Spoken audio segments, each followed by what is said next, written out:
नमस्कार, मी संगमेश्वर लांडगे आणि आपण पाहतात राजमुद्रा न्यूज लाईव्ह। व्हिडिओला सुरू करण्याआधी माझा सर्वांना एक प्रश्न आहे। सध्या महाराष्ट्रभर एक चर्चा आहे, ती म्हणजे ईव्हीएम संदर्भात। महाविकास आघाडी आपले वेगवेगळ्या पद्धतीने आरोप करत आहे, तर महायुती वेगवेगळ्या पद्धतीने या आरोपाचं खंडन करताना दिसत आहे। परंतु सर्वसामान्यांच्या मनात नेमकं काय चाललंय हे जाणून घेण्यासाठी राजमुद्रा न्यूज लाईव्हने सर्वसामान्य लोकांना मत व्यक्त करण्याची एक संधी उपलब्ध करून दिली आहे। त्यामध्ये आपण एक पोल जनतेसमोर घेऊन आलो आहोत। त्यामध्ये आपण प्रश्न विचारला होता, महाविकास आघाडीकडून ईव्हीएम सेट करण्याचा जो आरोप होतोय तो त्याबद्दल तुम्हाला काय वाटते? तर आपण पर्याय दिला होता, ईव्हीएम सेट करताच येत नाही। तर या ठिकाणी महाराष्ट्रातील जनतेने 16% मत आपलं व्यक्त केलं आहे की ईव्हीएम सेट करता येत नाही। तर दुसरा पर्याय होता, ईव्हीएम सेट करण्यात आली होती। या ठिकाणी 71% लोक म्हणत आहेत की ईव्हीएम सेट करण्यात आली होती। तिसरा पर्याय होता, ईव्हीएम सेट करण्यात आली नव्हती। तर या ठिकाणी 4% लोक म्हणतात की ईव्हीएम सेट करण्यात आली नव्हती। आणि चौथा पर्याय होता, हे सर्व काही आरोप आहे, राजकारण नाही। तर या ठिकाणी 8% लोकांचं मत आहे की हे सर्व काही आरोप आहेत, हे राजकारण आहे। तर आपल्याला काय वाटतं? आपणही आपलं मत घर बसल्या या ठिकाणी पोलमध्ये व्यक्त करू शकता। आणि खरंच नेमकं महाविकास आघाडी काय आरोप करते, महायुती त्याचं कसं खंडन करते, नेमकं खरं काय, सत्य काय, हे सर्व जगासमोर येऊ द्या। संजय राऊत यांनी शिंदेंना खडे बोल सुनावले।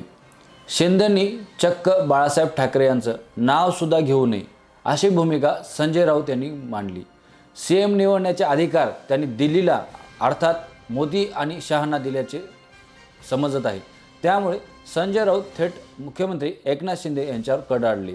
जे स्वतःला शिवसेना समजतात त्यांनी स्वतःच्या पक्षाचा निर्णय घेण्याचा अधिकार दिल्लीतील मोदी शहा यांना दिले असतील, तर त्याने यापुढे हिंदू हृदय सम्राट शिवसेना प्रमुख बाळासाहेब ठाकरे यांचं नाव घेऊ नये असा टोला संजय राऊत यांनी शिंदेंना लगावला।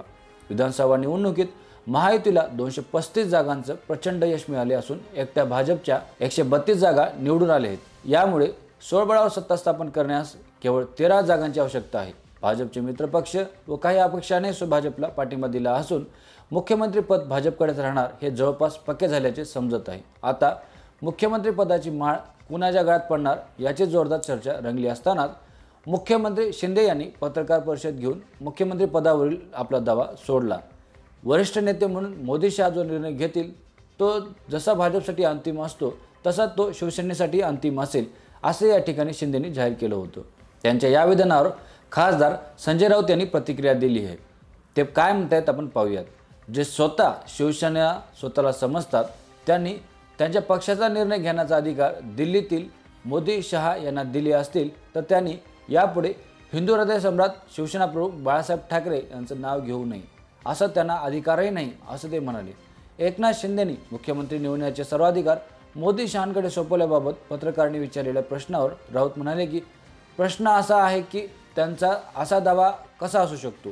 जे स्वतःला शिवसेना मानतात त्यांनी त्यांच्या पक्षाचा निर्णय घेण्याचा अधिकार दिल्लीतील मोदी शहांना दिले असतील, तर त्यांनी यापुढे बाळासाहेबांचं चक्क नावच घेऊ नये। जर शिवसेना निवडणूक आयोगाने तुमच्या हातात दिलेले आहे त्या संदर्भातील निर्णय घेण्याचे अधिकार मोदी शहांना देत असाल, तर तुम्ही बाळासाहेबांचा स्वाभिमान अभिमान असं बोलू नका असा टोला राऊतांनी लगावला आहे।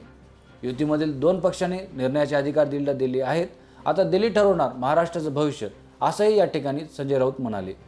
मुख्यमंत्री पदासाठी गेल्या 3 दिवसांपासून दिल्लीत खलबत सुरू असून भाजपा मुख्यमंत्रीपद आपल्याकडे ठेवणार असल्याचं म्हटलं जात आहे। मात्र देवेंद्र फडणवीस यांच्या नावावर शिक्कामोर्तब होतं की नाही हे मात्र सर्वांना प्रश्न पडला आहे। भाजप नेहमीप्रमाणे आपल्या धक्कातंत्राचा वापर करून मुख्यमंत्रीपदी नवीन चेहरा देईल की काय याची सर्वांना उत्सुकता लागली आहे। त्यातच आज शहांनी विनोद तावडे यांच्यासोबत महाराष्ट्रातील स्थितीबाबत चर्चा केल्यानं त्यांचं नावही मुख्यमंत्रीपदासाठी चर्चेत आलं आहे। दरम्यान बुधवारी एकनाथ शिंदे यांनी ठाण्यात पत्रकार परिषद घेऊन मुख्यमंत्रीपदासाठी भाजपचे वरिष्ठ नेते जो निर्णय घेतील तो मला मान्य आहे असं म्हटले। मी कार्यकर्ता म्हणून काम केलं, मी कालही कार्यकर्ता म्हणून काम करत होतो, आजही करत आहे। मी मुख्यमंत्री समजलो स्वतःला नाहीच। सीएम म्हणजे कॉमन मॅन म्हणून मी काम केलं। लाडका भाऊ मिळालेली ही सर्वात मोठी ओळख माझ्यासाठी कोणत्याही पदापेक्षा मोठी आहे असंही एकनाथ शिंदे या ठिकाणी म्हणाले। तर तुम्हाला काय वाटतं, महाराष्ट्राचा मुख्यमंत्री कोण होईल हे आपण या कमेंटच्या माध्यमातून आम्हाला व्यक्त करून सांगू शकता। राजमुद्रा न्यूज लाईव्हने एक कौल घेतला होता, त्यामध्ये आपण थेट प्रश्न सर्वसामान्य जनतेला केला होता की महाराष्ट्राचा मुख्यमंत्री कोण होईल। आपण या ठिकाणी 4 पर्याय दिले होते।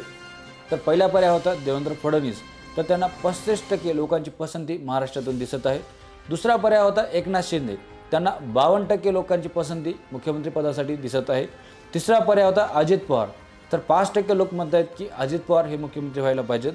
तर चौथा पर्याय होता यापैकी नाही, या तिघापैकी नाही, असं 8% लोकांचं मत आहे. तुम्हाला काय वाटतं, महाराष्ट्राचा मुख्यमंत्री कोण असायला पाहिजे? महाराष्ट्राची धुरा कोणाच्या हातात द्यायला पाहिजे? आपणही आपलं मत कमेंटच्या माध्यमातून तसंच आमच्या पोलमध्ये सहभागी घेऊन आपलं मत व्यक्त करू शकता. तोपर्यंत पाहत राहा राजमुद्रा न्यूज लाईव्ह. धन्यवाद.